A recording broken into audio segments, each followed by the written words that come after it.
Պարոն Մամիջանյան, քիչ առաջ ազգային ժողովի նախագահն ու փոխնախագահը լրագրողների հետ ճեպազրույցում աչքին կան հերթական իրենց բնորոշ վարքով, ինոագենտներ անվանեցին, որ չեք կարող գնալ ուրիշ քաղաքական գործիչների հարցեր տակ, ձեզ պարզապես չեն թողի, բանտում կհայտնվեք, նրանք ասում են, որ հիմա մամուլը ազատ է, բայց նման ճնշումներ կան լրագրողների վրա, ինչպես կգնահատեք ժողովրդական բաստիոնում այս վարքագիծը։ Ճիշտ ասած, դրան գնահատական տալն էլ լուրջ դեմքով բավական բարդ է, որովհետև Հայաստանում թիրախավորվում են լրագրողներ, թիրախավորվում են լրատվամիջոցներ, ակնհայտ է թիզերը այսօր Ռուբինյանը տվեց, որ հետագայում նոր օրենսդրություն են իրանք առաջարկելու, որով նույնպես սահմանափակելու են լրագրողների աշխատանքը, ընդ որում այստեղ բովանդակության մեջ օրենսդրության մտնելու բացարձակ որևէ տրամաբանություն չկա, իրանք կասեն դե տեսեք, դե լավ օրենք է եւ այլն, պակաս էական է թե օրենքը ինչպես է գրված, եթե այն կիրառվելու է այնպիսի մարդկանց կողմից, ովքեր ամեն ինչը փորձում են կիրառել քաղաքական ճնշումների, այլախոհների, այլակարծության վերացման եւ այլնի հետ կապված։ 50-ից ավել քաղաքապետարան ունեցող երկրի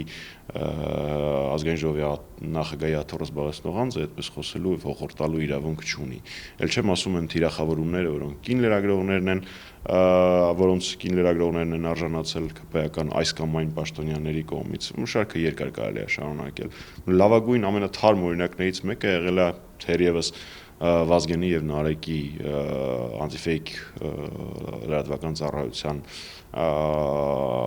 ներկայացուցիչների նկատմամբ գործը նախագահ Սարգսյանի հետ ոդկասթից հետո ոչ միայն իրենց ապօրինաբար կալանավորեցին, այլ նաև լրատվական ծառայության ողջ տեխնիկան էր առգրավվել, ուստի դրա նպատակը ոչ միայն Նարեկին եւ Վազգենին ազատությունից զրկելն էր, այլ նաև լրատվականը վերացնելը։ Նույն պատմությունը 168 ժամ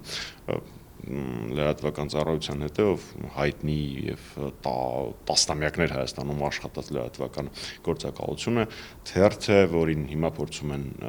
շենքային պայմաններից զրկել, նույն պատմությունը կար ժամանակին առավոտի պարագայում ու այսպես շարունակ, այստեղ առանձնապես մեկնաբանելու բան չկա։ Բազմաթիվ հարցումների, բազմաթիվ հետազոտությունների, միջազգային կառույցների իրականացրած կողմից հրապարակվում է, որ Հայաստանը կամ նույն մակարդակում է ժողովրդավարության տեսանկյունից կամ վատ թարացել է։ Իսկ կոնկրետ վերադառնալով Նարեկի եւ Վազգենի դեպքին, դրա հետ կապված Եվրոպայի խորհրդի լրագրողների անվտանգությամբ եւ լրագրողների ազատությամբ զբաղվող կազմակերպությունը մի քանի անգամ պաշտոնական հայտարարություն է տարածել։ Բայց մյուս կողմից իրենք հայտարարում են, մենք կանգնում ենք բոլորիդ հարցերին, պատասխանում ենք, որ մի նախկին ղեկավարն նման բան արե, ձեզ կբանտարկեին, եթե դուք գնայիք օրինակ նույն ձև Սերժ Սարգսյանի նման հարցեր տալ։ Պարզապես սուտ է, որովհետև նախագահ Սարգսյանի շփումը լրագրողների հետ բազմաթիվ օրինակներ կան, դա շարունակվում է այսօր էլ դատական նիստերից հետո բրիֆինգների տրամաբանության մեջ ասուլիս, որը տվել է նախագահ 7.5 ժամանոց լայվ ոդկասթ, որ նախագահն է տվել, ուստի դա աբսուրդ է, ես դա մեկնաբանել անգամ չեմ ուզում, որովհետև նմանօրինակ հարցեր առաջանալ պարզապես չեն կարող։ Բաժանորդագրվեք Արմաթ մեդիայի ալիքներին սոցցանցերում, հետևեք մեզ նաև Armat Media AM կայքում։